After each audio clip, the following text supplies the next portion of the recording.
palavra de Deus. E o texto que eu queria tratar com vocês está em João capítulo 13, versículo 27. Acompanhe nas minhas palavras, não precisa abrir a Bíblia agora, depois quem tiver condições de fazer isso, poder estudar, faça com vontade, mas a princípio ouça aquilo que nós vamos dizer. O texto diz assim: e após o bocado, imediatamente entrou nele Satanás. Então disse Jesus: o que pretendes fazer, faça-o depressa. Vamos orar? Pai, muito obrigado por esse momento de palavra. Te pedimos em nome de Jesus que essa palavra que venha a ser exposta nesse momento venha encontrar os corações desses nossos irmãos que estão ouvindo ela. Em nome de Jesus, meu Deus, assim nós oramos e já te agradecemos. Amém. Queridos, o texto que nós lemos retrata alguma coisa antes da Páscoa, alguns momentos antes de Jesus ser traído. Tanto é que ele está tratando ali com Judas. O que está acontecendo aqui? Num determinado momento onde Jesus reúne os discípulos para o que nós vamos chamar de discurso do adeus, ele vai fazer a ceia e depois vai entrar no discurso do adeus, ele vai conversar com os discípulos e no início da conversa ele começa falando assim: um de vocês vai me trair. E nesse instante, Pedro, que estava distante dele, olha para João, que estava próximo, e fala o seguinte: pergunta a ele quem é que está a trair ele. Aí João pergunta: quem vai trair o Senhor? E Jesus fala assim: aquele que eu dei um pedaço de pão molhado. E assim Jesus Cristo faz, pega um pedaço de pão e dá na mão de Judas, Judas come, e ele fala isso: olha, faça o que tem que fazer. A palavra de Deus é bem enfática em dizer que Satanás entrou nele. Preste atenção nisso, que daqui a pouco nós vamos voltar nisso. E um aspecto muito interessante, queridos, que eu queria trazer para vocês, eu peço que vocês compartilhem o máximo que vocês puderem, é porque juntamente com esse confinamento que em tese nós estamos vivendo, vem uma característica muito difícil de lidar, que é a ansiedade. As pessoas estão ansiosas, estão temerosas, estão vivendo um turbulhão de sentimentos em suas vidas e muitas vezes não sabem lidar com isso. Queridos, eu queria deixar bem claro para você: coloca na mão de Jesus. Coloca na mão de Jesus. O que eu quero tratar com vocês é algo explícito, simples, rápido e fácil. Nós vamos falar do que está acontecendo aqui, correto? O que precede a Páscoa, o que precede o sacrifício de Jesus em nossas vidas. Nós vamos falar de duas pessoas muito interessantes.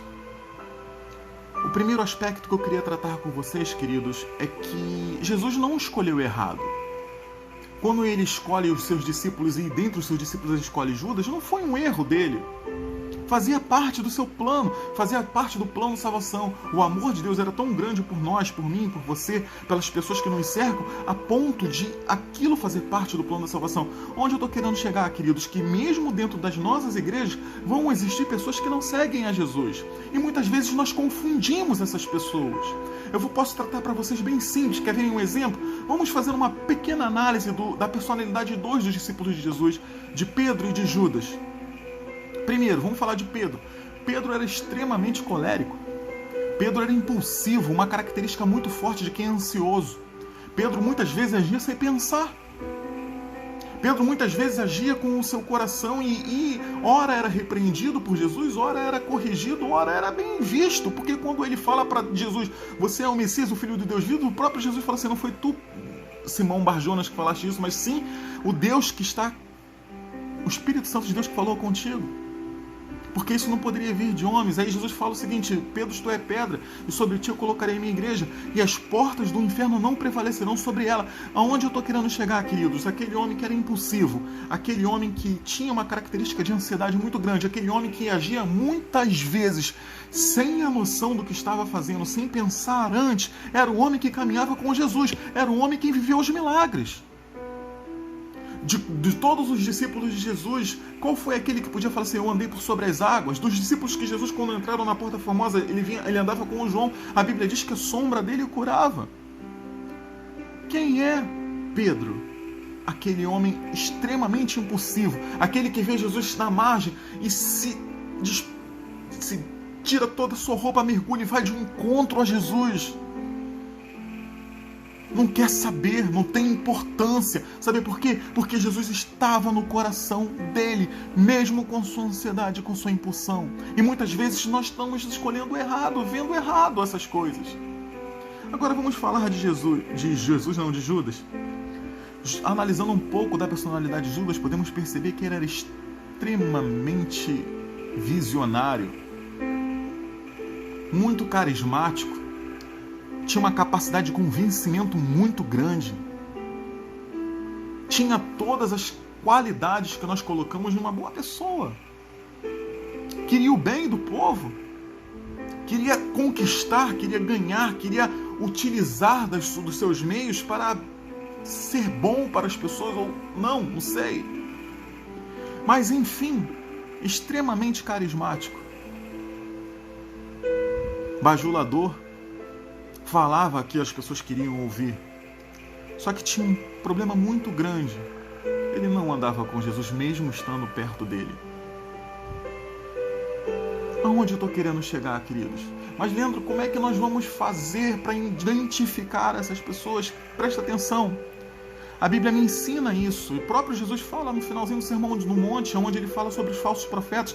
Ele vai dizer o seguinte: pelos frutos os conhecereis. Queridos, presta atenção. Deus não te chamou, ou não vai te chamar, ou ele não vai te qualificar pelaquilo que você tem de defeito. Não! Ou o que as pessoas dizem que você tem de defeito. Não é aí. A Bíblia diz que o poder de Deus se aperfeiçoa em nossas fraquezas. Muitas vezes, queridos, isso não é defeito, isso é fraqueza. E estão batendo em você, quando não, tinham que te abraçar. Tinham que caminhar do seu lado. Tinham que ensinar, porque é o que Jesus fazia com Pedro. Quando Pedro cortou a orelha daquele soldado romano, Jesus vira para ele e fala assim: olha, aquele que com espada ferir com espada será ferido. Não é assim, Pedro, que nós agimos. Quando Pedro vira para Jesus e fala assim: olha, eu não vou te largar, Jesus fala assim: arreda daqui, Satanás, porque isso não é a vontade de Deus. Ou seja, Jesus corrigia Pedro, mas estava do lado dele.